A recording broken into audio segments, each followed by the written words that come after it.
Hello and welcome to episode 36 of the Low Back Pain Podcast. I'm your host, Dr. Grant Elliott with RehabFix online low back program. And today's topic is 3 things that you can do right now to improve your low back recovery.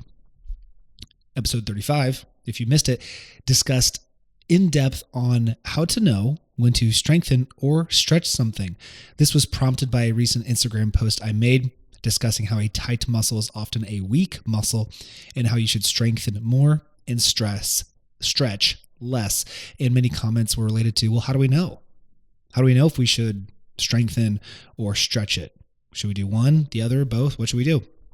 So I created a podcast with some very simple explanations of how to know when, and even some self-tests that you can do to discover which one you should do, or even if some of the most common kinds of tightness, like hamstring tightness, hip flexor tightness, is related to something else. So if you are someone who would like to know this information, definitely go listen to the last episode 35. But today's topics are 3 quick things that you can do to improve your low back recovery. Now, 80% of individuals alive suffer from low back pain at some point in their life.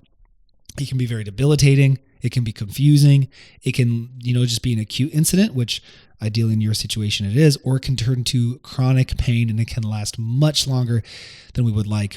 I've had clients who have had low back pain for just a few days, a few weeks, few months, few years, up to a couple decades I have worked with. So we don't want that to be you. We want to learn some easy lifestyle changes and even some mental changes that you can use to improve your chances of recovery. So let's get right into it. Number 1, daily walks. Daily walks are extremely underrated for so many reasons. I'm not going to dive into all of them because this would be a 20-minute discussion on daily walks alone. But let me tell you why you should do it for your low back. 1, you're starting your day with movement. You should do a walk first thing in the morning and then in the evening sun as you're rounding out your day. Evening sun, low solar angles are what we want. There's many, many benefits from those angles of the sun itself. Regulates circadian rhythms, improves your sleep, right? If we get better sleep, then our sensitivity to pain is less. If you get bad sleep, your sensitivity to pain is more. So if you sleep bad, your back pain is going to be worse the next day. If your pain's worse, it's hard to sleep. So you get even worse sleep, then your pain is even more sensitive. You're going to catch 22. We don't want that. Getting that morning sun and evening sun also regulates many, many, many hormones. We all know if our hormones are in sync and our body is functioning right and all our clocks are aligned, we're going to have better health and overall better well-being. That sets us up for a fantastic foundation of healing and recovery. It starts your day with movement. Movement is medicine, right? We're waking up, we're stiff, our joints have some fluid in them, maybe we're a little bit sensitive. You don't want to go straight from your bed to sit in the car for 20, 30 minutes to your commute and then walk inside to your office, sit in your chair for 4 hours, go out and eat lunch somewhere for 30 minutes where you're sitting down, go back to the office for another 4 hours to sit, and then drive home 20, 30 minutes sitting, and then it's evening time. You got to get some movement in there, right? So we want to do frequent breaks at work, sure. But that morning walk is a fantastic way to get your hips moving, your low back moving, your joints moving, your discs moving, your nerves moving, everything. It's going to shake off all those cobwebs that you worked up while sleeping and basically laying still for 8 hours. And it's such a good way to start your day. You will feel different. Then also the meditative aspect, right? Be in your thoughts. Don't listen to music. If you want to listen to a podcast, then just put one earbud in so you can hear nature. Hear nature. You're lost in your thoughts. It's very meditative and going to have some good mental healing aspects as well. So daily walks is the first thing you want to implement. Okay. Tip number 2. We want to understand that hurt does not equal harm. So how is this going to be beneficial in your recovery? Many individuals are afraid to do things that might hurt them or that do slightly hurt them when they're dealing with low back pain. And this reduces the amount of activity they do. One of the most important things you can do for physical health and mental health is to maintain as many normal activities as possible that you were involved with prior to your low back injury. So many individuals, they'll hurt their low back and then maybe they'll try to go I don't know, they'll try to walk around the park with their family. They'll try to go join a spin class. They want to, go maybe play some basketball with friends, whatever. And they feel some pain with that. They say, oh my gosh, I feel pain, so I can't do this. I can't do it, guys. I gotta cut back because I feel pain with this. Rest is not helpful for low back pain. Rest is really not helpful for any kind of issue or pain. So then they rest a bit. They try it again in 6 weeks. I still can't do it. Try it again in 6 weeks. I still can't do it. And this just turns into a cycle. And it makes you more disabled because you're removing activities from your life. That's not good. It's not good physically. It's not mentally. So a little bit of pain is okay. A little bit of pain is normal. It's what we do with that pain that could potentially lead to more pain and more suffering. So understand that hurt does not equal harm. The amount of pain you feel is not equivalent to the amount of tissue damage. A little bit of pain does not cause tissue damage. The example I always give is if someone comes up and they pinch the inside of your arm, right? Like where your upper arm is, like your bicep and your tricep. If they pinch the inside of your arm, man, that sucker hurts. My wife does it to me all the time. It hurts, man. But once they're done pinching you, you look at your arm, might have a red spot for a second, but it's okay. Nothing's damaged, nothing's torn, nothing's broken, but it hurt, right? It hurt like the dickens, but there's no damage there. Don't think of your low back much different. Yes, sometimes with certain clients I have, we do identify some movements that are not great for them, that might be holding them back from recovering, and it is kind of re-irritating those areas. But for general activity, not specific exercises, not specific stretches, for general activity, hurt does not equal harm. If you feel a little bit of pain, you are not damaging anything. You're not making anything worse. So don't be afraid of it. As long as it calms down after and you feel okay that evening or that next day, whatever, as long as you feel okay and you return back to baseline, you're all right. If it continues to make your situation worse and worse and worse the more you do, like it's pain piling on top of pain, then maybe not. Maybe you should consult a professional, send me a message. But generally speaking, hurt does not equal harm. Don't be afraid of pain. The third and final thing you need to do is to focus on your function and not your pain. If you are only focusing on your pain every day, every hour, every minute as your marker for improvement, it's going to negatively impact you. And the reason why is because pain is so subjective. If you're having an awful day at work, if you're getting bad news, if you're having some financial troubles or bad home life, your pain's going to be amplified. And then that's all you think about. If you think, oh my gosh, my pain's so bad today, I'm not getting any better. I'm so much worse. This is just awful. Everything I do is making this worse and worse and worse because you're 100% focused on your pain. That can be a vicious pain-focused cycle. And people can become addicted to their pain, believe it or not. It's all they can think about. A lot of people say, make a pain diary. I don't think that's a good idea. Focusing on our pain that much is not really a great thing. We want to be able to separate ourselves from our pain and be able to have a more objective approach because pain is so subjective and it can cause confusion and frustration. So what I encourage you to do is start to focus on your function instead. So what does that mean? What does that mean, Graham? Let me give you an example.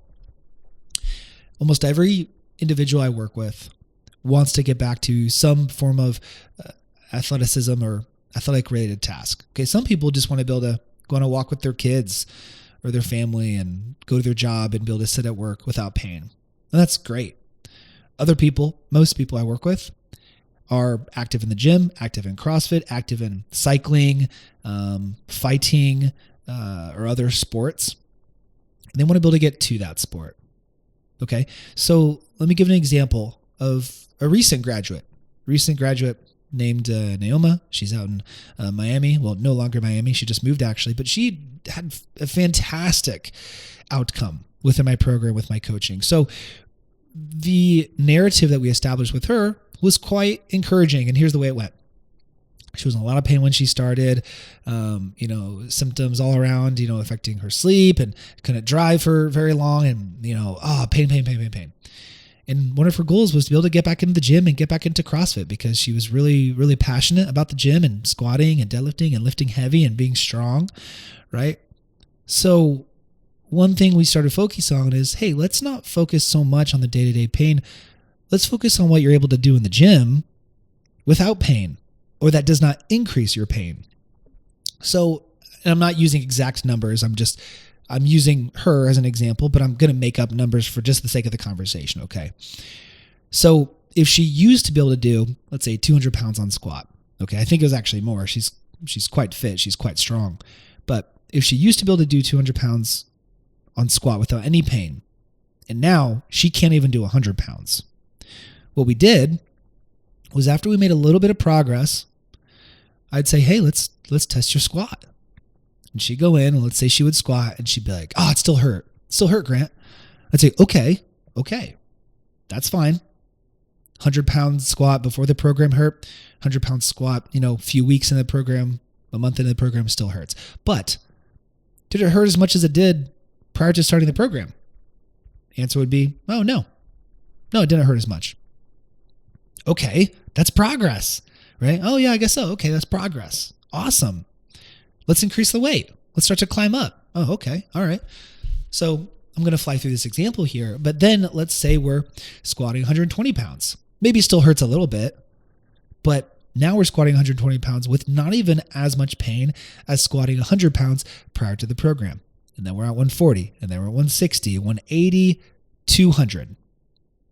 If the only thing we focused on was pain, I still have pain, we would be blind to the fact that she's improving. We would be blind to the functional aspect of her recovery. Being able to squat 200 pounds with some pain is a heck of a lot better than squatting 100 pounds with massive pain, excessive pain, not being able to make it through the rest of the workout, feeling sore and stiff and flared up the next day. Those are two completely different things. But if the only thing we focused on was pain, oh, can't do it because we have pain. Oh, still have pain. Oh, still have pain. Pain. We're getting lost in the weeds here. And we're not going to be able to see the real thing that matters, which is getting back the quality of life, getting back your ability to do things. And then, of course, if your question is, all right, well, sure, she can squat more, but is she ever going to get rid of the pain? Yes, of course, because we're still working on the low back. We're still working on the root of the issue. And as you get stronger and your body's improving, the way you feel is going to catch up with your function, right? If you're functioning better, if you're doing more and more and more, and you're feeling good doing it, your pain's going to continue to reduce. And then you're going to be pain-free while simultaneously squatting more and deadlifting more, or running more, playing more basketball, more soccer, walking more with your kids, whatever your mission is. Focus more on function, less on pain. This will give you a better objective approach to your recovery. It will help put things into perspective. It will help keep you on track. Now, of course, one of the big things that would support all of this would be a proper plan as well, right? So, of course, you have to have a proper plan. You got to know the right exercises to do. And as always, if you're struggling to find the right exercises, or, Grant, I've tried all the exercises on your page. All of my clients say this. I've tried all of them. None of them work. You got to figure out which ones are right for you, how much to do of that movement, how often, when to do it, right? You got to figure out the right prescription. You got to get the right plan for you. So, if you're not following a good plan, then these tips may only help you so much. They're a fantastic foundation. They're fantastic principles, but you got to have the right plan too. So if you're struggling to find the results that you deserve in someone that you trust and someone that can help you, then please submit an application on my website, or using the link in the show notes or in the description on YouTube. That will take you to my website page where you can do so you and I can work one-on-one together. Please share with a friend if you know anyone who is struggling with low back issues and is struggling to get results. And of course, please leave a 5-star rating and review if you feel as though this podcast deserves it, to help build the podcast and help more people find it who are struggling with issues. And if you're watching on YouTube, please like, comment, and subscribe as well. And as always, get outside, move more, move in nature, and move in the sun. Continue to spread goodness. Find a way to make someone smile or improve someone's day today. Thank you so much for listening, and have a great day.